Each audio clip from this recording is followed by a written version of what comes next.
Where is she? I don't know where she is. Where is Savannah? No. Where did you go with her? I know you're not that cruel inside. I'm begging you, Lee. Just tell us. I don't know where she is. This is Lee Rodarte, a man taken into custody for being suspected of kidnapping and killing his co-worker, Savannah Gold. With no ideas of where Savannah could be, the cops knew getting this interrogation wrong could mean they might never catch the killer. What's even worse is that Lee had a foolproof story that was going to make sure Savannah was never to be found. Lee, however, is under the impression that he is smarter than the detectives. Little did he know, this would be a massive mistake for him. On the 2nd of August 2017, Savannah's family received text messages stating she was running away and quitting her job. The messages were riddled with errors, causing her family to panic and report her as missing immediately. Throughout the investigation, the police were grasping at straws until they were suddenly sent the CCTV footage from the Bonefish Grill where Savannah worked. The video shows her getting into a silver car in the parking lot before it began to shake violently, with the door being thrust open and pulled shut 3 times. The car then drove out of the parking lot and Savannah was never seen again. After a series of interviews, they discovered the car was identical to Lee Rodarte's, a manager at the grill and boyfriend to Savannah for around 2 months. Lee was immediately arrested on suspicion of murder and brought into the interrogation room. However, he was told by police it was for an unimportant traffic warrant. And that's when the following happened. I'll stay right out here. You can go ahead and have a seat for me real quick. I'll be right back, okay? Yes, sir. Being told the detective will be right back obviously implies to Lee that he won't have to wait long to be seen. But it'd actually be 90 minutes before anyone enters the room again. Only a few days ago, Lee was interviewed about the disappearance of a girl he kidnapped, and now he's been handcuffed and taken into a police interrogation room. Lee will be feeling incredibly anxious now, but remember, he's confident that there's no way the cops have enough evidence to take him down. But unfortunately for him, the facade the detectives put up is all about to be ripped away. Hey, man. How you doing, buddy? Good. You remember me from the other day? Detective sir. Reeves? Okay. This is my partner, Detective Staley.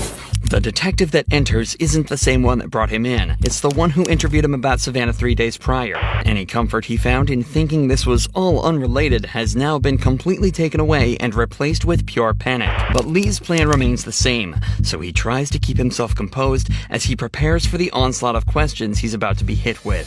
So, Savannah, you said that you knew her and you guys had, you knew her from work. I mean, just kind of fill me in with that. How long have you known her? Like I said, I've known her obviously since she started working there. I would say probably about 8 months ago, we started hanging out outside of work. And at the time, I had a girlfriend. But we kind of connected, me and Savannah. So we hung out a little bit here and there. Got pretty close. We come from, I guess, somewhat similar backgrounds, I guess you should say. The question Lee was given was, how long have you known Savannah? A question that surely merits a fairly simple answer. When hit with a question like this, people who have nothing to hide keep their responses short, taking the questions at face value. But people who feel pressured will usually extend their answers to questions in an effort to seem as though they know what they're talking about. Something Lee will fall victim to. So we kind of connected, hung out for a little while. I'd probably say a period of 2-3 months. Okay. And then she started using drugs a lot. I did them with her a couple times, and then she started to get heavy into them. And oh, gotcha. Okay. so I kind of just tried to take a step back and, put things off. And then probably a month or so ago, I saw Savannah at work and she looked healthy again. She gained a little bit of weight. We kind of were talking, here and there. We hung out a couple times. She came over to the house and, we just kicked back, drank a couple beers, watched movies, stuff like that. In total, Lee spoke for over 5 minutes in response to a single simple question, going so far as to detail specific encounters between the pair. Now that the detectives have even more reason to suspect that he may be hiding something, they decide to call him out on something small to gauge his reaction. In the first interview, Lee had told investigators he hadn't seen Savannah in a while. But if the CCTV footage is to be believed, this is a bold-faced lie. And then as we hung out, after a couple times, she brought drugs over. I told her, I was like, you're doing really good. You can't, you shouldn't be doing it again. I think we moved too fast. split Yeah, mutual just be ways. mutual. Right, yeah. And that was the last time that we text. Okay. When was that? Yeah. When was that? It was probably 2 or 3 weeks ago, Okay. sometime in July. Right. Yeah, and I think that's one of the things you said was that was the last time that you had contact with her. Yes. As far as, I don't want to put words in your mouth, so I mean, you correct me. That was at the any last time that I texted her. Yeah, text or a phone call or a messenger Yeah. or anything like that. It was 2 to 3 weeks ago. Yeah. Okay. And then the last time, when was the last time you saw her? This is what I was a bit. I didn't tell you the truth when we talked at Bonefish. Okay. Last time I saw her was Wednesday afternoon. Okay. I heard that she has been basically telling a lot of people at work that we hooked up a bunch, like a couple days before that. Yeah. So I met her in the parking lot at Bonefish When was this? Wednesday afternoon. Okay. Well, do you know what time or about? It was about 5:30. Okay. Without realizing it, Lee has already provided us with enough evidence to assume he's guilty. We know he knew Savannah. He had the same vehicle seen in the footage, and he was present at the scene of the crime when it happened. Remember, Lee has no idea the cops have footage of the event. If he knew about it, he would have tried to provide an alibi that put him somewhere completely different. Unfortunately, though, this isn't quite enough evidence for the cops to get a guaranteed conviction. Instead, they need to push further to try and extract a full confession. Something that will not come easy at all. I parked and I said, "Hey, can I talk to you for a second?" And she said, "Yeah, what's up?" And I was like, "I heard you've been saying some things about me and you continuing to hang out, and you know that we're boyfriend and girlfriend." And she asked me, she said, "Can I come sit in the car because I just did some heroin and I'm a little paranoid?" It was never confirmed that Savannah did do heroin. Nobody in her life mentioned seeing or suspecting she used it. And even if she did, she was headed to a shift at her job as this conversation was taking place. If she was able to do that without getting paranoid, it seems strange she couldn't simply have a chat in the parking lot. So she came and sat in the car, and I explained to her the situation. I told her that servers at Bonefish were coming to me and telling me that you're telling people when you're out that we're boyfriend and girlfriend. And I said, "I need you to stop, because for one, it's jeopardizing my job." We agreed to, stop talking mutually and just move on, but it was nothing more than that. And she said, "I'm going to do what I want." I didn't tell anybody anything. At that point, I got out and I punctured the hole in the tire. And I said, "Now stop." And I said, "Don't do it again, or next time it's going to be worse. It's going to be your windows." At that point, she had her phone in her hand. She got out of the car and walked towards the main entrance from San Jose. Obviously, this entire explanation was crafted to try and create an alibi as close as possible to what actually happened. But the few small inaccuracies are actually glaring windows directly into the truth. We know that Savannah never left the vehicle in the parking lot, and that she drove away with him just minutes after getting in. Lee is unwittingly constructing a mountain of evidence against him in the form of lies that he thinks he's getting away with. And he's not finished yet. And it looked like she was either texting or calling somebody. Okay. Because as she started walking towards there's an entrance to the plaza. She was walking maybe towards this way. Mm-hmm. And I would say an older model Ford pickup, green, Okay. drove past me and around, and she got in. Okay. She How long got do in. you think it was between the time that she got out and started using her phone till that green truck pulled up? Maybe 5 minutes. Okay. So wow. So if she called somebody, they got there in 5 minutes to pick her up? Well, I mean, like I said, it looked like she was going to call somebody, and that's when the green truck came around, and she got in. So she gets in the truck. What happened at that point? They drove back around, kind of looped around a little bit. Which way did they drive? So I guess they exited that way, and at that point, I left. Lee doubles down on the lie, again, thinking that this puts him completely in the clear, as he wouldn't have been the last person to see Savannah, but his decisions continue to work against him. Had he decided to stick closer to the truth, he might have been able to argue that he took Savannah somewhere else and then parted ways with her. But without the knowledge of what police have against him, Lee is left simply guessing and forced to make up stories on the fly. This is why it's so important to call a lawyer, innocent or not. In an interrogation, detectives are allowed to both lie and withhold evidence from you, putting you in a very difficult situation where you're at the mercy of their tactics and games. However, the second you bring an attorney into the mix, things get exponentially easier, as police are forced to turn over all of the evidence in their possession so they can put together a fair and sound defense for you. Calling a lawyer isn't just having a wingman at the interrogation room. It's an unlocked door that bypasses almost all of the police's tricks. It goes from them interrogating you to a legal battle. But, needless to say, Lee hasn't called the lawyer and has been left at a disadvantage from the beginning. If Lee was as smart as he thinks he is, he wouldn't have waived this right, and likely would be in a much better position. What happened to your neck? That was self-inflicted, actually. Why? I just have been having kind of a hard time. To your neck? I couldn't. Yeah, I did. And What did you use? a knife. When did you do that? Some time in July. You did that in July and it's still Yeah. bloody? Well, I kind of peel the scab here and there at work, hitting it Okay. on stuff like that. I peeled it last night working. Okay. And it was coming off a little bit today, so I peeled that a little bit. All right, let me see. But this was the same night. This one was just a lot worse Yeah. than this one was.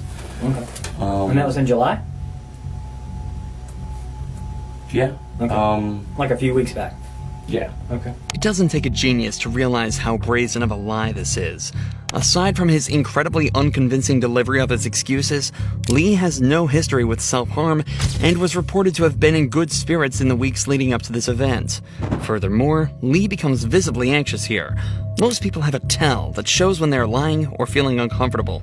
For many, this is crossing their arms or slouching in their chair, but Lee keeps his posture and position fairly consistent throughout the interview. Instead, Lee is prone to subconscious jittery movements in his limbs. Earlier in the interview, while being caught in his first lie, he bounced his leg repeatedly the entire time. While here, he moves his hand and fingers unnaturally every time he tells a lie. In fact, it's almost comical how perfectly it lines up with the false statements. I met her in the parking lot at Bonefish When's this? Wednesday afternoon. What happened to your neck? That was self-inflicted, actually. What did you use? A knife. It's also interesting to note that the detectives almost certainly noticed these marks just seconds into the interview. The decision to mention it now was a conscious one, done to try and build pressure. Lee would likely have anxiety regarding his last big lie about Savannah exiting his vehicle. Catching him so suddenly in a second lie right after will likely amplify these feelings and cause him to feel even more paranoia as the detectives continue. This is also likely why they immediately flip back to talking about the truck right after. Could you see who the person in the truck was?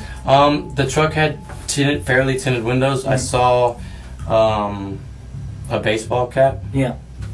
You see a guy, girl, white, black? I couldn't really tell if it was a guy or a girl. Okay. I just remember seeing the truck drive and her get in. Yeah. And obviously I'm sitting in the front and the truck drives right past me. Yeah. And I saw a baseball cap through the passenger window. Okay. But So did it seem like she knew the person?